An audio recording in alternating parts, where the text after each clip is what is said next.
Hello, everybody, and welcome to Profit Mission Control. This is Matt Trader coming to you this Sunday morning, February 17th, 2019, to go over the weekly recap for the week that concluded on Friday, February 15th. It was a second week of our $50,000 challenge, and we managed to pull through almost $3,019. Great week, totally unexpected based on how the market was behaving towards the end of last week, where we saw the market give back a couple of days some of its gains, but it managed to plow through the 200-day moving average and hold there, and also gap up on Friday to give us a great run up in most of our launch list stocks for this week. So couple of things I want to talk about. So with this $50,000 challenge, I am being very, very cautious. So the last couple of weeks when I started, so this is our second week, I have been very, very picky about the stocks I use for the launch list. And also I have been quick to take my profit. In the past, I was usually very patient, and I usually held some of my winners a little bit longer. However, just because the way the market behaved last quarter, September, or let's say October through December of 2018, I've just been very cautious, and my goal at this time is to build a cushion, enough cushion in my account so I can be able to take a little bit more risk. So that's why I'm playing it safe. The moment I see some sort of resistance or buying slowing down, I try to get my profit and get out. Now that has resulted in a very, very good week overall. So we had a total of 10 launches with 10 winners. That's 100% accuracy, and that hasn't happened in a long time. Prior weeks when I had 100% accuracy, it was usually traded lightly, so there's probably 4 to 6 potential stocks, and in those cases it's easy to be 100% accurate if you are managing a small number of stocks. Now in this case, this is relatively towards the average of how many launches per week, maybe midway or 3/4 of the way there, and yet all winners and no losers whatsoever. Now that doesn't tell the full story, because I'm still holding 3 or 4 stocks in flight, and some of them are below the launch price, which means there's some unrealized profit on those, but or unrealized loss. But still, I always treat my weekly recap based on the stocks that closed during that week. So whether they launched the week before or launched during the current week, it's really dependent on when they actually closed. So some of those stocks have not been closed. That's why I have 10 winners this week. Also was a healthy growth in the profit. Our total profit per share was $4.07, and profit factor was infinity, simply because we didn't have any losing trades. So 10 launches, 10 winners, 0 losers. Let's go through some of these stocks to look at how the setups played for us and why I chose them and how the actual trade went by. So the first stock we have is SEMG. So the reason why it's the first one is just because it has the most profit. This is not in order of launch, it's really in order of profit. So let me expand the screen here, get you better, and then we're going to go to SEMG. So SEMG came on our launch list way back here on February 8th. Sorry, something has shifted there. So this was on the 14th. There we go. So it came on the launch list for February 14th, which was on Valentine's Day. And I'm gonna check the numbers here. 46.85. That was the plan. I apologize for this, and 1610. So something just screwed up when I was trying to make it. So anyway, this came on the launch list here on February 14th based on the price action the prior few days. It came on my scanners. It looked like it had broken through the 5, 9, and 20 exponential moving averages and was sort of doing the upper right hand side of a potential cup. And when you have this pattern, you ask yourself, where is the likely destination if this continues to go higher? And the likely destination is going to be somewhere in the neighborhood of at least this prior resistance level where it touched it before, touched it twice. So that would be a natural destination. And the idea there was to break above the high of the February 13th with some conviction above this level here. So the idea was to enter at 1646 with a push to 1685. So this thing actually did launch on the 14th, and it came close to the profit target, but I held over it overnight just because it was showing very, very strong movement, and it hasn't really reached its final destination. So the following day on the 15th, I just took profit at 1690, and it looked like it was still strong, and it pushed even further if you held to it to almost $17.11 and then pulled back. I did not hold. I just got my profit and got out. That was a very good winner because we closed above the initial profit target. The second one was SE. So on that one, by the way, if you notice, my plan was to enter at 1646. I entered at 1648 just because of my fill. So some of these now with Interactive Brokers, for some reason, sometimes you have to get your entry a couple of cents above your planned entry, which is okay as long as we're like in a strong market that's moving upwards. So next stock was SE. SE came on the launch list for February 4th. So it's been there for a while. And what happened with this stock in particular, my initial entry for this stock per plan was actually at $15.40 because it came here on this level, or it came on the launch list based on the price action here, and the idea there was to break the high of this very, very strong green candle. Obviously it's been being bought very, very strongly. We had above average for a couple of days.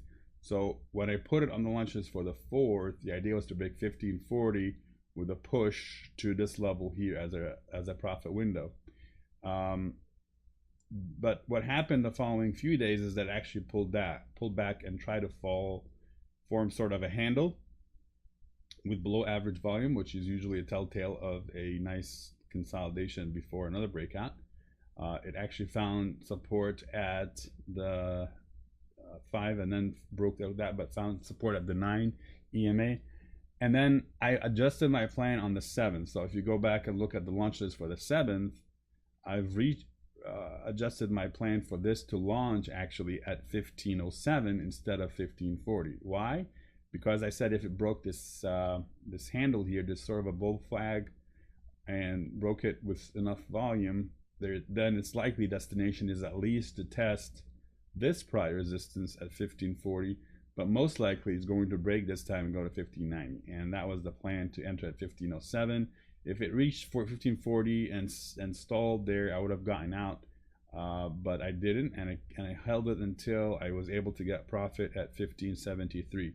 Now continuing to go further to 1612 could have captured more profit, but again, just taking profit as soon as I see some kind of resistance level and get out.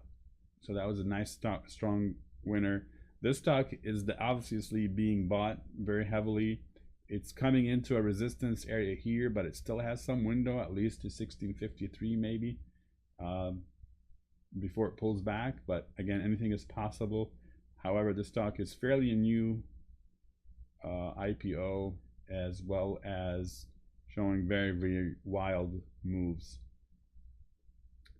So keep it on your radar if you're interested for long-term type of investment. TSEM TSEM was the third tower semiconductor. This one is a dual traded stock, means it trades on both the United States, like on the Nasdaq as well, I believe, as the Israeli stock exchange, because it's an Israeli company. And this one came on our launch list based on the price action here. Looked like there's a long period of consolidation and then a breakout above these levels, which means it's a breakout and with huge average volume. So this is above average volume by bounds and leap. So very attractive for me.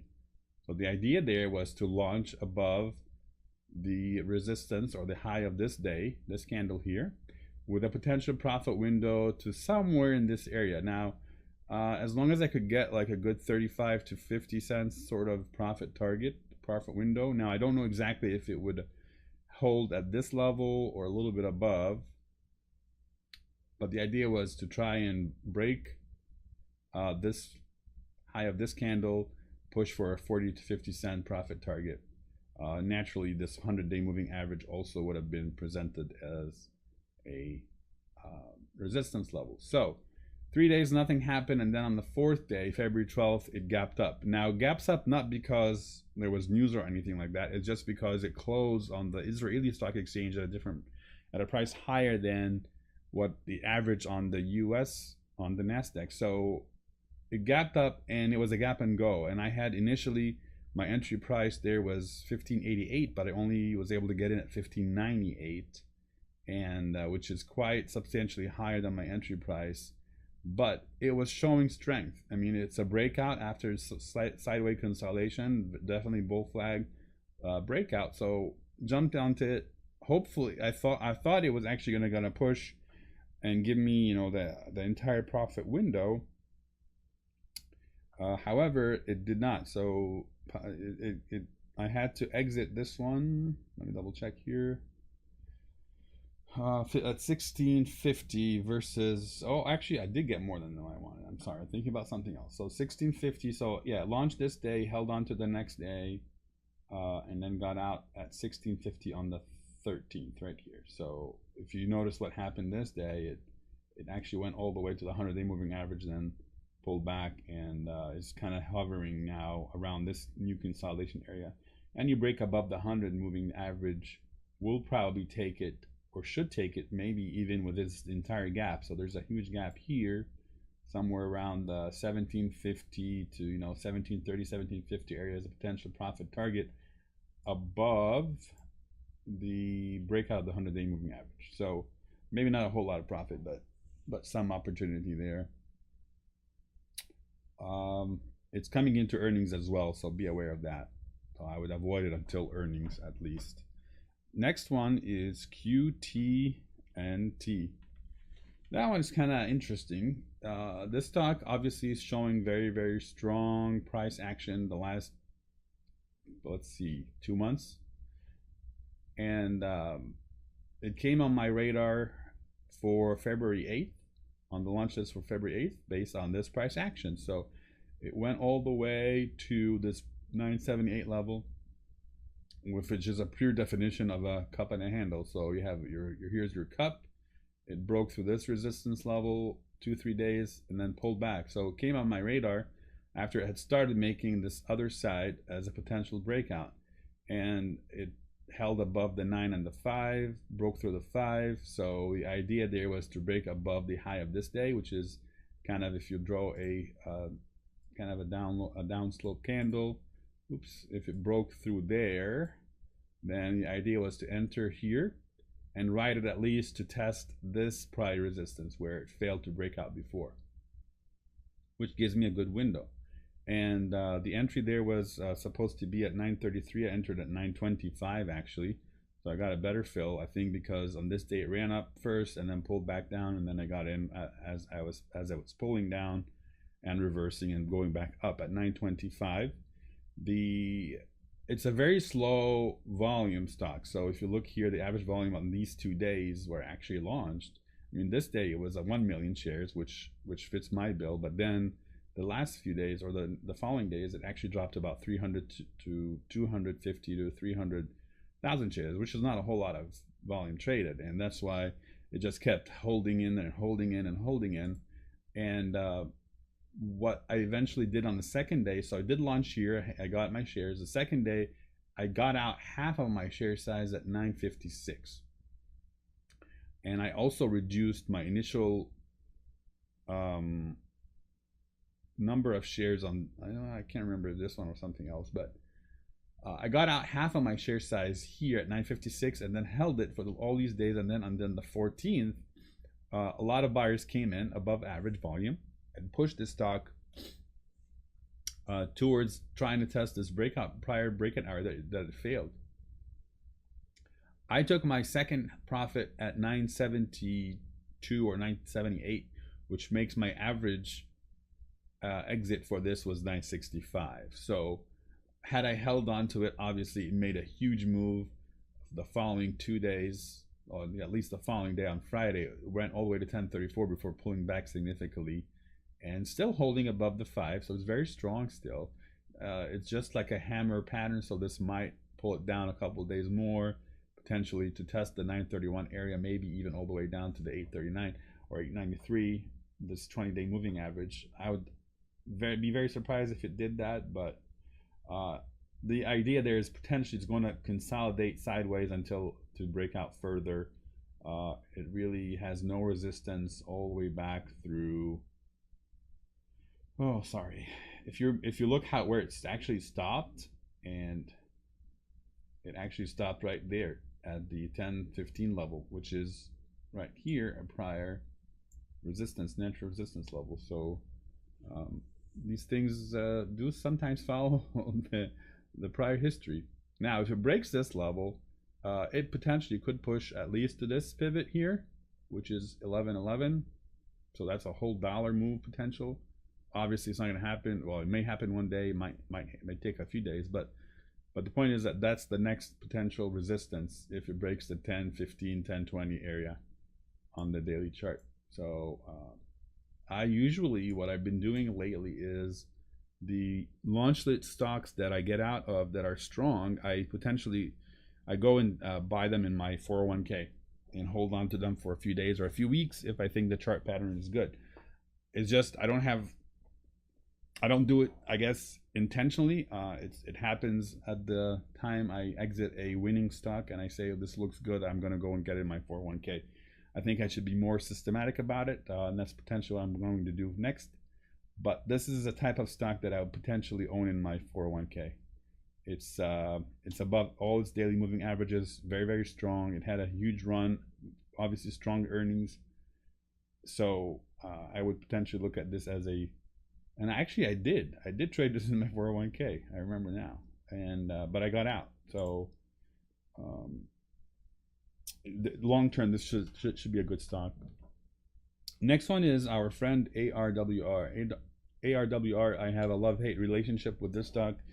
This stock, I traded a long time in this area here with my 401k. It came on our launch list multiple times over the last probably 7-8 weeks. It moves very well. When it moves up, it moves very strong. When it moves down, it moves very strong as well. So it's a very violent type of stock. You look at, there's a lot of topping tails. It never holds its gains for the same day. Usually sells off towards the end of the day or something like that.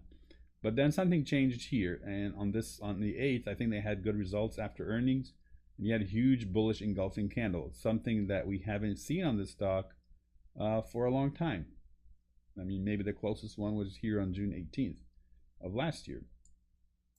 So this was a natural potential stock to come on the launch list after it broke this level here in particular, because it was entering this huge kind of red candle. This was a day where it got devastated for unknown reason. And I got put on the launch list here for February 13th with the idea to at least go through this pivot level here,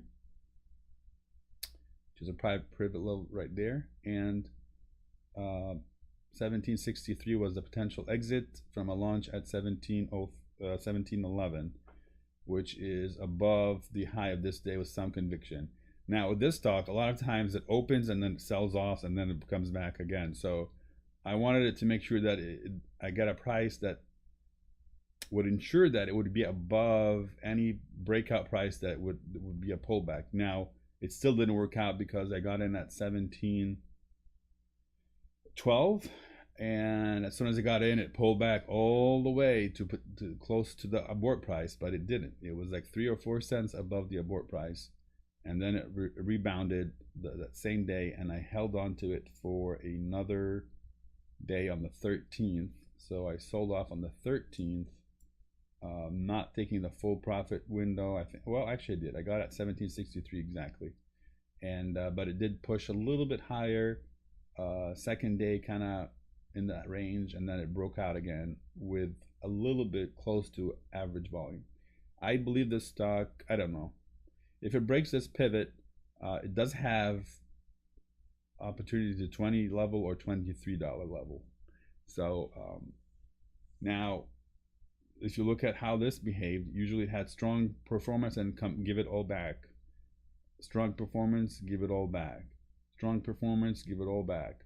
Strong performance this time is different. We had a bullish engulfing with above average volume. Now I think is going to continue, but it doesn't mean that it won't come back and test either the 5 or the 9 or maybe the 20 level before continuing its road higher. There's a lot of catalysts coming up with this company. I think there was a major investment made in this company, so long term this might be a good one to keep on your radar. Next one, GPRE. GPRE came on the launch list for the 14th on Valentine's Day, again based on this price action after earnings. So earnings day obviously looks like strong earnings. It pulled all the way down here and then found a lot of buyers and closed in the green.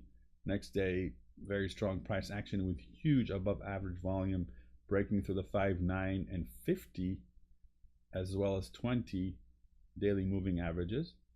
Very, very bullish sign. Next pivot level here broke through that. So it came on the launch list after the price action on the 13th. So this momentum looked like it would continue, and where would be the destination? Well, first point would be this pivot area.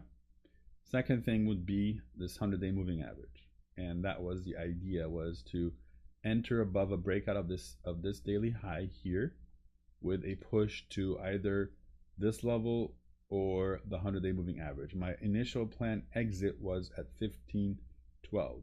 So 15.12. I'm sorry, the plan exit for this one was 15.55. So right below the 100-day moving average. And it wasn't this pivot. I was targeting this pivot level here, which corresponds to the 100-day moving average. So I got a good profit, and for that reason I gave this one as well a big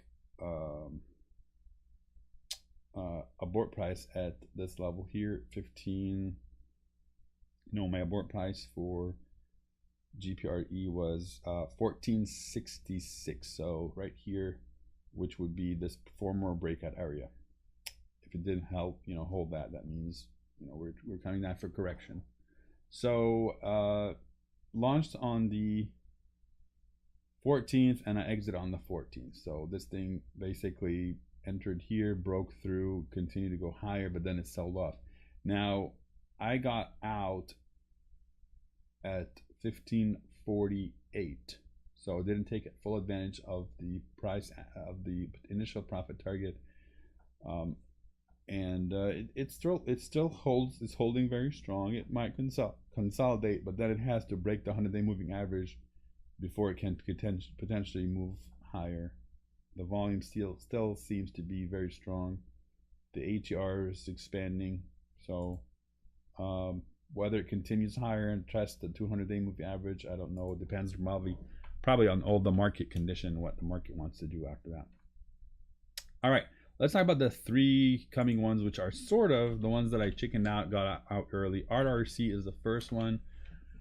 Range Resources, very strong price action, came on the launch list here for February 13th based on this action here. Usually when a stock does like this bullish engulfing, it means a lot of buyers found something that they want to get into, and if it breaks the high of this day, then I ask myself, what's the next likely destination?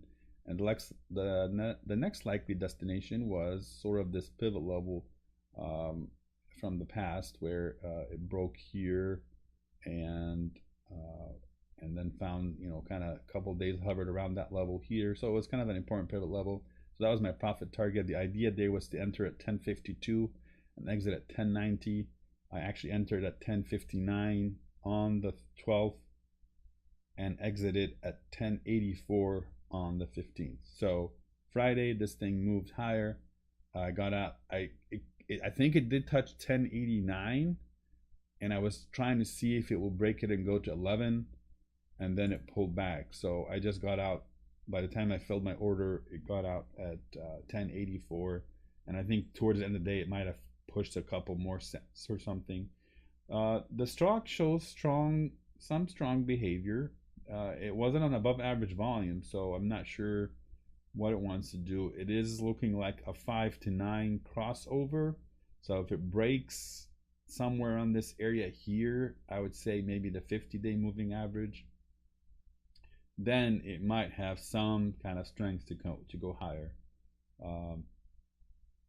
But overall, the other major moving averages are kind of downsloping, so I don't know what it wants to do. It might be locked into this kind of trading range 1212 to 932. So maybe it will just hover all the way through 1210 and then pull back after that. Next one is COMM, and COMM was another strong stock that was going into an area of a gap. So obviously it had bad earnings back in November, gap down and continued to sell off, found support here. Finally, we had a bullish engulfing, sort of a strong candle there. Signals that buyers are coming in. Buyers did come in. We had a 5 to 9 crossover and it continued higher and higher and higher and higher. So, but it doesn't range very much during the day. Its ATR is about 50 cents. I mean, relative to the time, it doesn't seem like it's averaged a lot during the day. But it did come on my launch list for scanners on the 14th, based on, again, this price action here. We're breaking over this level finally. It looks like it was clearing 3 good days, cleared all its daily moving average except for the 200. So there's a lot of buyers.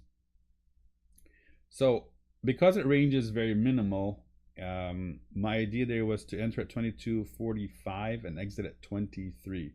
So this is kind of like a longer hold, and the 23 level is somewhere around here, which is slightly below this pivot level before and coming close to closing that gap. Not fully, but close. So I entered on the 14th, and as soon as I entered, this thing sold off very, very quickly. Luckily, it didn't hit the abort price or come close to it, and I was getting nervous. So the next day, it opened on the 15th, which was Friday. There was a lot of buying in the market, so this thing did move up higher, and it never came to my initial profit target at 23. It kept kind of testing this 2070. If I look at the 5-minute chart, you can understand a little bit why I was hesitant with the stock. It actually hit the 2270, pulled back, and it looked like it was pulling back. So it came back in and hit the 2227, broke up a little bit. It looked like it was doing very well. I didn't sell all the way through here, and then on this red candle, I got out because it looked suspicious to me. There was a lot of volume coming in.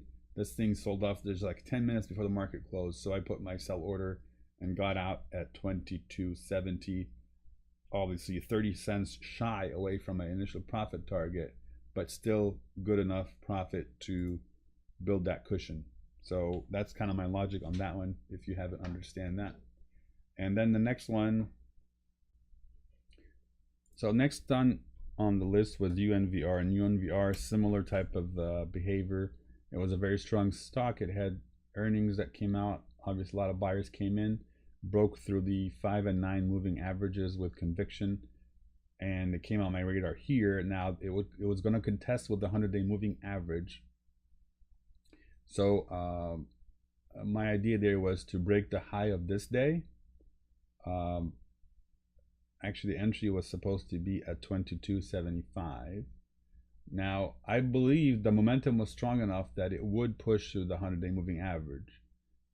just because of these 2 days. Usually there's a third strong day, and it did launch here on the 12th, and then the next day it came close to hitting my profit target, but it was kind of stalling, and not a whole lot of price action that day, so I ended up taking my profit early at 23.15. But I should have hold, obviously, because it did show very, very strong behavior. So this stock usually in the morning opens up with a very strong and then pulls back, and then it starts grinding back up all day. At least this is what it did the last 3 days. So if I held on to it, I could have potentially got my profit target a little bit more, but I didn't. But I still ended up with a profit. It is entering a gap area here, all the way to the 200-day moving average, sort of. So if it breaks 24.06 level, I would say even argue a little bit here, because you have some kind of pivot level here. I would say, well, I mean, there's some enough potential profit target there. 24.05 maybe to 24.30. If you're lucky, it might potentially push to fill this whole gap just shy below the 200-day moving average. This is something that I potentially would buy on my 401k just to test this theory here. And my stop loss would be obviously below the 100-day moving average. So good stock to keep long term. Potentially, it had earnings, so it's clear all the way till the next season. I don't know why it says there's another earnings in the 4th. That doesn't make sense really. And then the last one was IVC. IVC, very strong gap up and huge ATR compared to its average ATR. So look at the ATR here. Instead of 37 cents, it actually went up to 70 cents. And if it broke somewhere around, this was an intraday level that I picked as an entry point, 914. And this thing, although it's very strong, it was a little bit choppy. And I'll look on the 5-minute. Every time it would go high, it would sell off, go high, sell off, reach a new high, it would sell off. So I wasn't getting very fuzzy, warm feeling about this one. Now I knew it had the potential to go to my profit target, but just because there were so many sellers and it had a huge gap anyway, so at any time this could just, the rug could be pulled, and you have a huge dip. I hesitated to hold on to it longer. I got at 914, got out at 947. Yeah, it hit the 967, another 20 cents I could have gotten. And also it had few range more up to, it still has up to 1090, I think. And then you have a gap area here. So something certainly to watch for, with the idea, or the thing to keep in the back of your mind, is that there's been a gap here, gap up, which may or may not need to fill, but just be aware of it, that at any moment, just as a lot of this volume that came in, because there's a lot of short percentage, they might try to attack it again and bring it down. So, but it's very strong nevertheless. And that was it. That was all the stocks that I traded this week. All positive, all winners. Let's take a look at some of the other ideas I want to talk about today. Only Trade Ideas is having a 25% sale. So this ends tonight at midnight. I think it will probably push to tomorrow. There will be another offer coming for President's Day, but it won't be 25%. It'll probably be 15 or 20%. So this is your chance to get Trade Ideas, which is a software I use to find my stocks. You get it for 25% off the first month or annual standard premium subscription. Go to bit.ly/Holly4U to find more details. And this is the code to use, Love Ideas, to get 25% of Trade Ideas. Second thing I want to tell you is the statistics. So after the second week of the challenge, we had 16 total launches. We're sitting at a very healthy accuracy of 87.5%, and total profit per share at $4.55, with overall profit factor at 5.43. Our average share size right now is hovering around 860 shares per trade, and our average win is about 30 cents per share. All right, stocks that are currently in flight, I have Flex, VKTX, and MTW. And if you want to look at the charts for those quickly. We can go over those. Let me close this image here. So Flex has been just sitting since I entered and hasn't done much.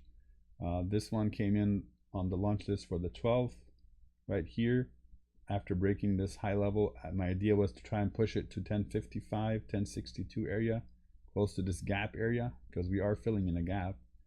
But instead it's just been chopping around all day, so all the last 4 days since I entered, and it's still holding above its 5-daily moving average. Now it can do, could potentially roll back over or eventually break out and at least push to 1062 level, which is where I will potentially get out if it doesn't bail out on me. My abort price on this one is at 983, so right around here. Not a whole lot of wiggle there. Next one is VKTX. That one is a it came on my radar because of a heat alert. We do have a long signal because of a crossover with above average volume, so anytime it breaks here this level, it should potentially push. My idea there is to get it out at about 975, so somewhere around this neighborhood here, right there. We'll see how it does. Again, we had a huge volume bar. It's consolidating sideways. It hasn't given much. It tested this 850 multiple times and seemed to found buyers. So that's where my stop loss actually right now is 831, although my published stop loss for this is 864, and I violated it multiple times, but I still think this stock will potentially push at least to the 950, 960 area. So we'll see. And then the last one is MTW. That one launched on Friday, and this doesn't trade that much in terms of volume, but it has been showing strong. Okay. Chart doesn't want to cooperate. Oh, I am looking at the daily chart. Sorry, I'm looking at the wrong chart. MTW. There we go. So MTW, we've traded this last week with a loss, I believe. This week it broke out from this prior profit target that I wanted before, and I traded this in my 401 actually and got my money back from that one. But now the idea here was to break this 1747 level, and with the potential to push at least to this 100-day moving average at well, it has room to $18. I put my profit target at 1784 with a stop loss at 1715. So the low of this low here, that's kind of my plan for this one. I think with the wall being built, potentially there might be some demand for cranes. I like the price action here. Seems to have found buyers. 3 days of average volume buying after a sell-off, probably potentially not exciting earnings, but that's kind of the 3 stocks that are currently in flight. And then we're waiting for VYGR, LCI, and PDCO. PDCO came close to launching on Friday, but it didn't. I was not going to get into it anyway, but nevertheless, it's still active. So if it does break 23.32, that's my planned entry for PDCO with a profit target at 23.68 and abort at 22.97. All right, and with that, I appreciate your time. Hope you have a great weekend, and I will see you guys later.